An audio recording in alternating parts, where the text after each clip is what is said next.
ప్రపంచ కాలేయ దినోత్సవం సందర్భంగా మహబూబాద్ జిల్లా కేంద్రంలోని లయన్స్ క్లబ్ లో టీయూడబ్ల్యూజే ఐజీయూ జర్నలిస్టుల ఆధ్వర్యంలో ఉచిత వైద్య శిబిరం నిర్వహించారు. Vijay gastro and liver clinic శిబిరానికి ముఖ్య అతిథిగా మహబూబాద్ డిఎస్పీ తిరుపతిరావు హాజరై ప్రారంభించారు. ఈ సందర్భంగా డిఎస్పీ మాట్లాడుతూ సమాజానికి సమాచారం చేరవేసే జర్నలిస్టులు తమ పనిలో బిజీగా ఉండి సమయానికి ఆహారం తీసుకోకపోవడం వల్ల గ్యాస్, లివర్ సంబంధిత సమస్యలు వస్తున్నాయని తెలిపారు. ఇలాంటి వైద్య శిబిరాల ద్వారా ఫైబ్రో స్కాన్ వంటి ఆధునిక పరీక్షలు నిర్వహించడం అభినందనీయమని పేర్కొన్నారు.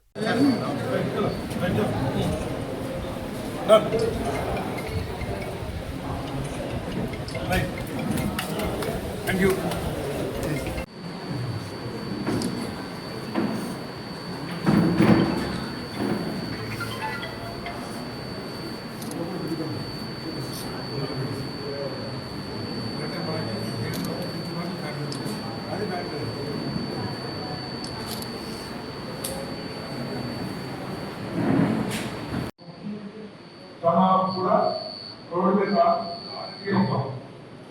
అప్పుడు పత్రికలు మాతో ఉంటారు. నేనేం తిన్నామో వాళ్ళకి తెలియదు. ఒకసారి వాళ్ళు మాకు మాకు ఇస్తుంది ఎదుగుతారు. కానీ మనం తీయటువంటి వాళ్ళకి మనకి స్పెసిఫిక్గా టైం ఉండదు, నచ్చింది చేయలేము. కానీ టైం వచ్చినప్పుడు ఇంటి భోజనం మనం డిఫరెన్స్ ఇవ్వాలి, ఎక్కడ బయట భోజనం చేయాలి. ఎందుకంటే డాక్టర్ చెప్పినట్టుగా ఆయిల్స్ అనేది అది కంటైన్మెంటెడ్ ఉంటున్నాయి, ప్రాపర్గా ఉండదు. మళ్ళీ పాలు అంటే నీరు తప్ప